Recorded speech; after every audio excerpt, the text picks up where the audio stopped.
Good morning class 9। शुरू करते हैं हमारा आज का क्लास। हमने शुरू किया अपना चैप्टर 2 ज्योग्राफी में फिज़िकल फीचर्स। तो हमने जो लास्ट क्लास में जो टॉपिक डिस्कस की थी उसको जस्ट एक बार रिव्यू कर लेते हैं, थोड़ा सा शॉर्ट लुक ले लेते हैं कि क्या हमने डिस्कस किया था, फिर हम आगे बढ़ते हैं। तो हमने डिस्कस किया था नॉर्थर्न प्लेन के बारे में। नॉर्थर्न प्लेन में डिस्कस किया था जहाँ पर हमने उसको भी डिवाइड की थी। तो प्लेन एरिया को हमने लॉन्गिट्यूडनल डिवाइड की थी, फिर बाद में जिस तरह से हॉरिजॉन्टल भी डिवाइड की थी, जिसको वर्टिकल एंड हॉरिजॉन्टल के नाम से भी बोल सकते हैं। तो जिस तरह से जो प्लेन था उसको अगर हमने 3 पार्ट्स में डिवाइड किया, Punjab, Ganga and Brahmaputra, that means इसे पंजाब प्लेन के नाम से या फिर इंडस प्लेन्स, मेनली इसको इंडस प्लेन्स के नाम से कहा जाता है। ठीक है, तो ये कौन सी ये थी लॉन्गिट्यूडनल मतलब वर्टिकल। तो पहला वाला एरिया जो हो गया जहाँ से शुरुआत हुई रिवर इंडस, और पूरी इंडस एरिया में जिसने मेनली हमारा 5 ट्रिब्यूटरीज आता है, झेलम, झेनब, रवि, बीर, सतलेज, हिमालय, पंजाब, हरियाणा। फिर उसके बाद वो international that is Pakistan border enter कर लेता है। तो हमारे में 20% है, बाकी तो वो पाकिस्तान में चला गया, लगभग नियर 20 टू मोर देन 20 से ज़्यादा नहीं होगा। तो इसी तरह से ये वाला एरिया जो बना उसको पंजाब, क्योंकि मेनली पंजाब हरियाणा आता है। ठीक है, तो इस तरह से लॉन्गिट्यूडनल नंबर 1 हो गया जिसको पंजाब, लेके मैंने कहा कि इसको पंजाब से ज़्यादा इंडस, क्योंकि वो इंडस प्लेन बनाया किसने था, इंडस ने। फिर दूसरा आ गया गंगा रिवर। तो गंगा रिवर ने जिस एरिया को बनाया उस एरिया को नाम दे दिया गंगा प्लेन। फिर ब्रह्मपुत्र ने जिस एरिया को बनाया रिवर्स ने, तो उसका नाम दे दिया गया ब्रह्मपुत्र। तो देखो हमने कितने डिवाइड किया, 1 2 3। तो ये हो गया इंडस, गंगा एंड ब्रह्मपुत्र। तो ये लॉन्गिट्यूडनल डिविजन किया। फिर उसके बाद हॉरिजॉन्टल भी किया गया। हॉरिजॉन्टल में जब किया तो पहला सबसे आया भाबर। भाबर में जब ये शिवालिक के नीचे वाला एरिया जब शुरुआत हुआ तो रिवर्स जो थी आती शुरुआत हो गई, इसने शुरुआत की डिपॉजिट करना। तो डिपॉजिट करते करते ये जो लेयर बना, तो ये एक लैंड बना, फॉर्म हुआ। और ये 1-2 दिन में नहीं, इसको मिलियंस एंड मिलियंस ईयर्स लगा फॉर्म होने में। तो पहला वाला जो एरिया आया तो उसको नाम दिया गया भाबर। ठीक है, तो इस तरह से ये शिवालिक के साथ साथ ही चलता है और ये पैरेलल्स है। तो इसमें मेनली जो है देखा गया सॉइल भी है, पेबल्स भी है, पत्थर भी है, और स्ट्रीम्स जो है यहाँ पे जो पानी जो दिखती है वो आके डिसअपेयर हो जाती है।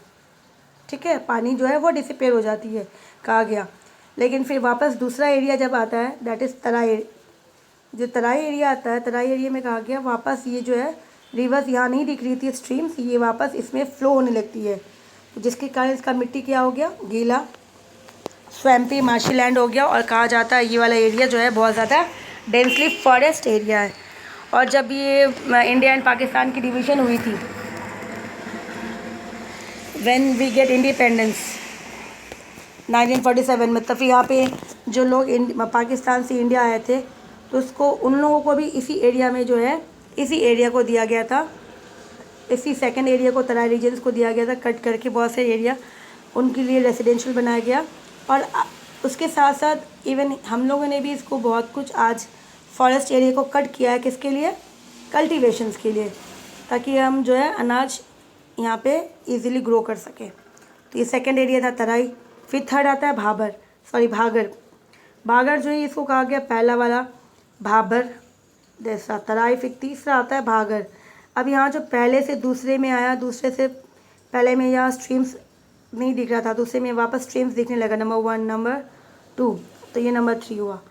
तो ये जो है यहाँ पे जो रिवर्स जो है डिपॉजिट करी, तो यहाँ पे एवरी ईयर जो फ्लड आता है तो ये एरिया में जब वो वापस फ्लड जाता है तो मिट्टी छोड़ के जाती है।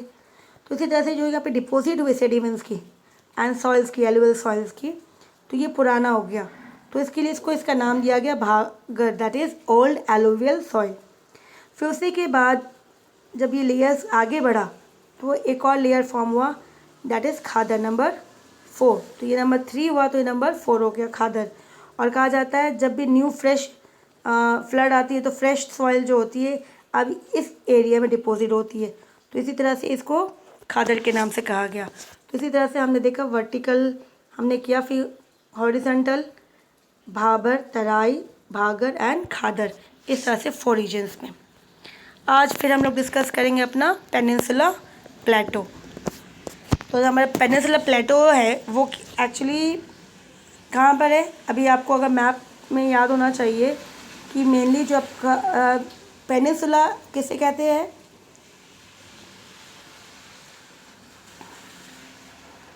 The area which is surrounded by three side water, Arabian sea, bay of Bengal and Indian, नीचे वाला इंडियन ओशंस। ठीक है, तो इसी तरह से ये थ्री साइड सराउंडेड है, तो इसी एरिया को कहा था the land which is surrounded by three side water is peninsula. तो हमारे इंडिया में हमारा ये थ्री साइड्स ऑलरेडी है। लास्ट वाला इंडिया का जो मैप है आप देखोगे इसी तरह से वी शेप वाला ही आता है ना, इस तरह से ही आती है। तो इसी तरह से अब जो है यहाँ पर हम लोग डिस्कस करेंगे पेनिनसुला प्लेटो। तो ये प्लेटो इस तरह से दिखोगे, ये वी शेप में मोस्टली जो है एक ट्राइंगुलर शेप में बन जाती है, आगे और ऊपर जाएगी इस तरह से ट्राइंगुलर बन गई। तो इसकी तरह से ये एरिया जो है प्लेटो एरिया है, ये एरिया है हमारा प्लेटो एरिया। अब हम प्लेटो एरिया को डिवाइड करेंगे। ठीक है, तो ये हमारा हो गया, इसको ट्राइंगल शेप में देखोगे तो पूरा बढ़ गया साउथ, ये वेस्ट पोर्शन हो गया, ये पोर्शन हो गया, और नैरो कहाँ पे हो गया? साउथ में। तो बॉर्डर कहाँ पे है? नॉर्थ में बॉर्डर एरिया है और साउथ में आते ही नैरो हो जाती है। ठीक है, तो ये हमारा हो गया पेनिनसुला प्लेटो, और ये हमारा प्लेटो जो है ट्राइंगुलर शेप में है। अब इसको हम लोग डिवाइड करेंगे। तो डिवाइड कैसे करेंगे? सबसे पहले ये देखो कि ये जो प्लेटो है किससे बना हुआ है? इग्नियस रॉक से बना हुआ है, इग्नियस एंड मेटामॉर्फिक रॉक से बना हुआ है। और ये जो है लावा, इग्नियस मीन्स लावा, आग से। तो ये जब ठंडा हुआ, कूल हुआ, मेटामॉर्फिक मेटापॉफ, तो इग्नियस रॉक का ही ट्रांसफॉर्म हुआ एक जो सॉइल, मतलब पहला सॉइल है इग्नियस, उसको ट्रांसफ़र होने में टाइम लगा धीरे धीरे ड्यू टू एक heating and cooling effects of that our climatical changes जो होती है, तो उसकी जो शेप थी वो चेंज होने लगी। तो इग्नियस रॉक से मेटामॉर्फिक रॉक्स बना, इग्नियस से ही मेटामॉर्फिक रॉक बनती है, तो मेन रॉक्स हमारा इग्नियस है। ठीक है, तो इसी तरह से कहा गया कि जो ये वाला पोर्शन है हमारा, ये वी शेप पोर्शन जो है हमारा, ये एक्चुअली जो है इसमें जो रॉक है वो किससे बना हुआ है? Igneous and metamorphic. लेकिन साथ साथ ये भी कहा गया it is a very old land form land mass जो बहुत ही पुराना लैंड मास है। किसका? गोंडवाना लैंड का। गोंडवाना लैंड, अभी आपको थोड़ा हिंट दे देते हैं क्योंकि आपने पढ़ा हुआ है, लेकिन फिर भी गोंडवाना लैंड कौन सा है? जब अर्थ क्रस्ट एक था, सिंगल था, उसको पैंजिया के नाम से कहा जाता था। ठीक है ना, पैंजिया के नाम से कहा जाता था। तो जब ये ब्रेक, इसके अंदर जब ब्रेक आया, ब्रेक क्यों आया? ड्यू टू हीट, क्योंकि हीट अंदर में जो लावा है हमारा, उसकी जो प्रेशर के कारण हमारे क्रस्ट के अंदर जो है ब्रेक आया। तो जब ये ब्रेक आया तो ये कितने में ब्रेक हुआ? 2 पार्ट्स में। तो one of the Angara land and दूसरा one, sorry, Gondwana land and पहला वाला अंगारा लैंड और दूसरा था गोंडवाना लैंड। तो इसी तरह से ये पुराना क्रस्ट जो है 1 से 2 हो गया, फिर ये 2 से फिर वापस 7। आज हमारे पास मेजर कितना कॉन्टिनेंट्स है? 7 है, और माइनर तो बहुत सारे छोटे छोटे, जिसको हम लोग अनगिनत काउंट नहीं करते, काउंटलेस बोल देते, छोड़ देते, छोटी कि वो बहुत छोटी सी जैसे पार्टिकल्स होती है, इसको छोड़ दिया जाता है। तो मेजर जो है वह 7 है, तो वो 7 इन्हीं में से निकला है, मतलब गोंडवाना एंड अंगारा लैंड में से ब्रेकआउट होके 2 से 7 बना। तो इसी तरह से कहा जाता है हमारा जो वी शेप है वो किसका हिस्सा है? गोंडवाना लैंड का, जो बहुत पुराना लैंड फॉर्म, जो अर्थ का जो लैंड फॉर्म है। ठीक है, अब इस तरह से इसके अंदर जो प्लेटोज़ है उस पर डिस्कस करेंगे। तो इसकी सॉइल जो होगी कैसी होगी? आप लोगों ने क्लास 8 में भी पढ़ा था, अभी किसकी जो है याद होना चाहिए कि सॉइल कैसी है? ब्लैक सॉइल है, क्योंकि किससे बना हुआ है? ये इग्नियस, फायर, आग, मैग्मा, लावा से बना हुआ है यहाँ। तो इसी तरह से इसकी जो भी आपको जो याद है, इसके फीचर्स, कैरेक्टरिस्टिक्स, वो याद होना चाहिए, क्योंकि ये चीज़ें जो है वापस आपके लिए ईजी हो जाएगी, ये चैप्टर आपके लिए बहुत ईजी हो जाएगा। तो अब इसको अगर हम डिवाइड करते हैं तो इसको डिवाइड करेंगे सेंट्रल पार्ट्स एंड, एक बार मैप देखते हैं, मैप दिया ही नहीं है कहीं, पीछे आ जाते हैं। फर्स्ट पेज में मैप है आपके, उसमें चलते हैं फर्स्ट पेज में।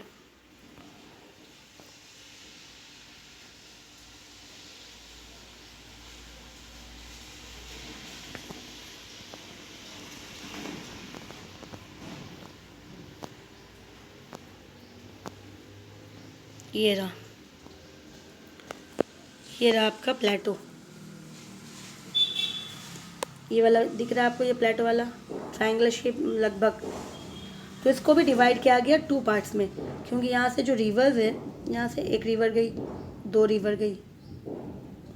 पहला वाला था नंबर 1, पहला वाला जो था वो नर्मदा, दूसरा तापी, उसके ऊपर पे जो प्लेटो एरिया गया।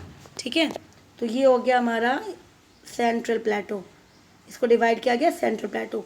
और जो नर्मदा रिवर के नीचे वाला आ गया, ये वाला हिस्सा, ये हिस्सा को बोल दिया गया डेक्कन प्लेटो। तो प्लेटोज को भी डिवाइड किया गया 2 कैटेगरीज में। पहला वाला बता दिया सेंट्रल प्लेटो, सेंट्रल प्लेटो को वापस 3 पार्ट्स में डिवाइड किया गया, और जो नीचे वाला आ गया रेस्ट वाला हो गया वो डेक्कन प्लेटो हो गया। ठीक है, तो इसे मालवा प्लेटो कहा जाता है, ऐसे छोटा नागपुर बोला जाता है, इसको विंध्या, ये हो गया हमारा बुंदेलखंड वाला एरिया, तो ये बुंदेलखंड प्लेटो के नाम से।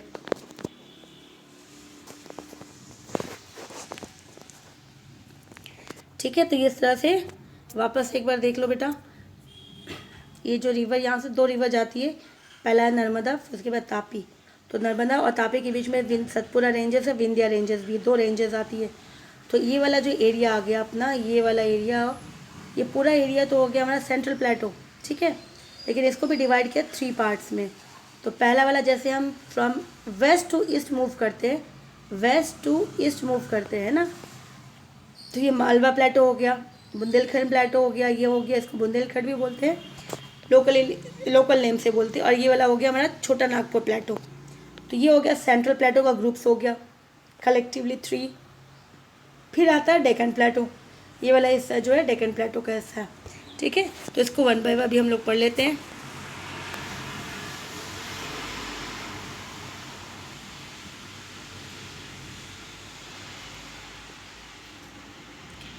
अब यहाँ पे देखो सेंट्रल प्लेटो, सबसे पहले सेंट्रल प्लेटो हमने डिस्कस किया।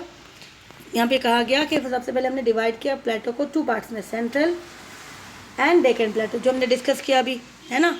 अब सेंट्रल पार्ट्स को अगर हमने डिवाइड किया है, तो सबसे पहले जैसे मैंने कहा नर्मदा रिवर्स है वहाँ पर, फिर नर्मदा रिवर्स के ऊपर वाला हिस्सा जो है एरिया आता है, उसे कहा गया मालवा प्लेटो के नाम पे, और वो सेंट्रली है तो इसलिए सेंट्रल हाईलैंड।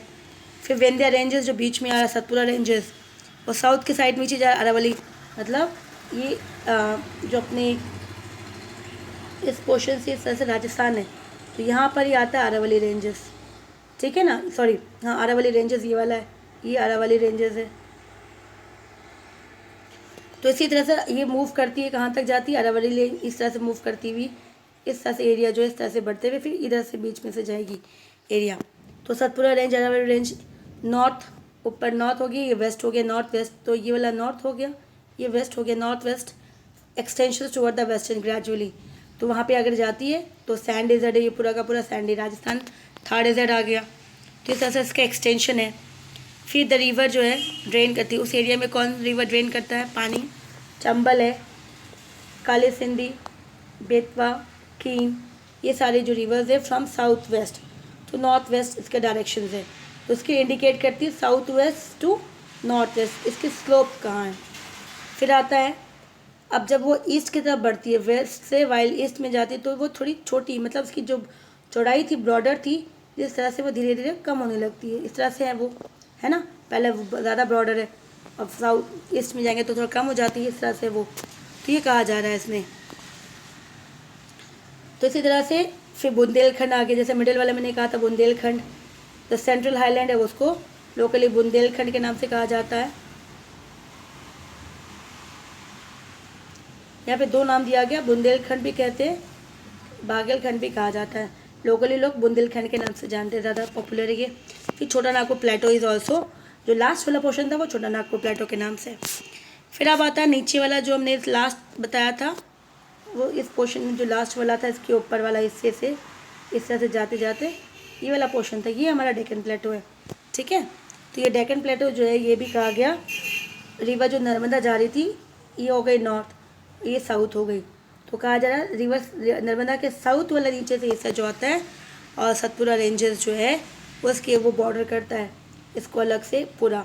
फिर साथ में ये इस तरह से निकलता है, मतलब ये इस तरह से हमारे इंडिया मैप गया, फिर इस तरह से आते हैं, है ना, बांग्लादेश पर, फिर वापस इस तरह से ये वाला आ गया, ये पोर्शन थोड़ा सा और नीचे जाएगा इस तरह से सिंगल जाके, है ना, ये वाला एरिया आता है। तो ये बंगाल हो गया, बीच में बांग्लादेश आ गया, इसको छोड़ दो, ये वाला एरिया आ गया बांग्लादेश। अब आ रहा है यहाँ पर, तो ये जो बता रहे हैं यहाँ से एक्सटेंशन, ये इधर से इस तरह से जाते जाते प्लेटो एरिया है। तो ये आगे जैसे यहाँ पे छोटा नागपुर प्लेटो, ये हो गया बुंदेलखंड, ऊपर वाला हो गया मैं मालवा। तो इसका एक्सटेंशन जाते जाते वेस्ट बंगाल आ गया, यहाँ पे ये वेस्ट बंगाल का एरिया हो गया। आगे मूव करते हैं तो ये हमारा आ गया आसाम वाला एरिया। तो ये वाला इनके पास जो कंटिन्यू यहाँ पे 3 माउंटेन रेंजेस है, 3। तो वो कौन सा है, गारो, खासी एंड जंतारी। तो इसका एक्सटेंशन जो है ईस्ट हो गया ये वाला एरिया, है ना, और ये वेस्ट हो गया। तो extension from west to east, तो यहाँ से होते हुए आगे तक बढ़ा, ये 2, 3 कंटिन्यूसली। तो ये रेंजेस स्ट्रेचेस है फ्रॉम वेस्ट टू ईस्ट। तो इसी तरह से ये पूरा रेंजेस आ गया, ये 1, 2, 3 ये वाला, और ये बंगाल को छोड़ के वापस बढ़े तो ये वाला एक्सटेंशन पूरा। तो इसका एक्सटेंशन कितना बड़ा है, ठीक है। तो उसमें से माउंटेन से 3 एक साथ, वो पैरेलल एक साथ 3 इस तरह से खड़ी थी। वो कौन था, गारो, खासी एंड जंताइल, ये। तो इसका था एक्सटेंशन वेस्ट टू ईस्ट वाला एक्सटेंशन था। फिर हो गया, अब ये जो हमने नीचे वाला एरिया था इस तरह से जो ये शेप बना हुआ था, तो यहाँ पे ये एरिया जो है ये वेस्टर्न ईस्टर्न साइड्स है। तो यहाँ पे क्या है, यहाँ पर भी घाट्स है, मतलब माउंटेन रेंजेस है। ईस्टर्न में तो ईस्टर्न घाट्स के नाम से आपने पढ़ा था, और वेस्ट में है तो वेस्टर्न घाट से। तो इसी तरह से ये दोनों तरह से स्ट्रेचेस है बनी हुई, घिरी हुई किससे है, western Ghats and eastern Ghats, दोनों साइड से पैरेलल एकदम कंटिन्यूसली। ये बीच में इनकी पासेस है, पासेस क्योंकि जब ये इस तरह से एक्सटेंशन आ रही है माउंटेन, तो बीच में जो एरिया है, क्योंकि यहाँ पे कृष्णा एंड कावेरी, ऊपर गोदावरी, तो ये 2 स्पेस माउंटेन्स है ये। तो माउंटेन्स के बीच वाला जो स्पेस है उसको क्या बोलते हैं, छोटा सा नैरो स्पेस बनाया जो पासेस के नाम से कहा जाता है। तो उसकी जो कंटिन्यूटी जो है बिकॉज ऑफ रिवर्स, उसको रिवर्स ने जो कट करके रास्ता बनाया हुआ है ताकि वो जाके कहाँ मिलेगा, बे ऑफ बंगाल में। तो इसीलिए कहा गया दे कैन ईजली क्रॉस, क्योंकि वो कंटिन्यूटी है और उसको ईजिली क्रॉस कर सकते हैं थ्रू पासेस। ईस्टर्न वाला जो है, ईस्टर्न वाला अगर देखेंगे चौड़ाई जो है वो कम है, किसके, वेस्टर्न वाला तो चौड़ाई जो है ज़्यादा है, उसकी ब्रेड ज़्यादा है ईस्टर्न के मुकाबले। फिर साथ में 900 to 1600 मीटर्स है, और वहीं पर ही ईस्टर्न वाला 600 मीटर्स है। अगर फिर ईस्टर्न में जाते हैं, ईस्टर्न घाट स्प्रेड कहाँ से कहाँ हो रही है, बता रहा है कि महानदी वैली कहाँ पर है, एकदम स्टार्टिंग में उड़ीसा, इस एरिया में महानदी फ्लो हो रही है। महानदी, फिर गोदावरी, कृष्णा, कावेरी, इस तरह से चारों उसके नीचे नीचे आती है, ठीक है। तो एक एक्सटेंशन है इस तरह से इसका, और इस तरह से कहा जा रहा है वहाँ पे भी रिवर्स है, और वैली टू द नीलगिरी नीचे तक साउथ तक आ जाता है। और ये कंटिन्यूस नहीं है, क्योंकि जैसे वो कंटिन्यूस नहीं क्यों नहीं है, क्योंकि इसमें रिवर्स है, और रिवर्स ने इसकी जो ब्रेक की है, माउंटेन से रास्ता निकाला है, तो इरेगुलर हो गया ये, क्योंकि वो फिर कहाँ जाके मिलती है वो रिवर, बे ऑफ बंगाल में। यहाँ देखो, dissected the river drainage into the Bay of Bengal. फिर यहाँ पे बारिश होती है ओरोग्राफिक माउंटेन्स वेस्टर्न घाट्स में। फिर यहाँ पर जो है वेस्टर्न घाट्स के it was bin called different local name है अलग अलग। तो उसके यहाँ पे भी हाईएस्ट पीक्स है। हाईएस्ट पीक कौन सी है, अनायमोदी है। अनायमोदी इज़ द हाईएस्ट पीक्स, ठीक है। इसके अलावा अनायमोदी एंड दोबदेवेता के साथ साथ महेंद्रगिरी भी है यहाँ पर। और यहाँ ईस्टर्न में भी पीक्स है। तो ईस्टर्न में पीक्स कौन है, Mahendragiri is the highest peaks in the eastern Ghats. तो इसी तरह से इसके साथ भी हिल स्टेशन भी है, यहाँ पे हिल स्टेशन है Shivari and Javedi hill station है। तो इतने सारे हिल स्टेशन है, फिर रिवर्स है, फिर इस एरिया में फॉरेस्ट भी है। तो इसकी इम्पोर्टेंट फीचर्स जो है आप लोगों ने इसकी कैरेक्टरिस्टिक्स याद होगा 8 में, अभी आपने रिसेंटली एग्ज़ाम भी जो है याद किया था। तो ये इजी हो जाएगा ये आपके लिए चैप्टर, ठीक है। तो आज हम लोग यहीं तक रखते हैं, नेक्स्ट क्लास में हम लोग बढ़ेंगे नेक्स्ट टॉपिक से हमारा इंडियन डेजर्ट के। Till then take care.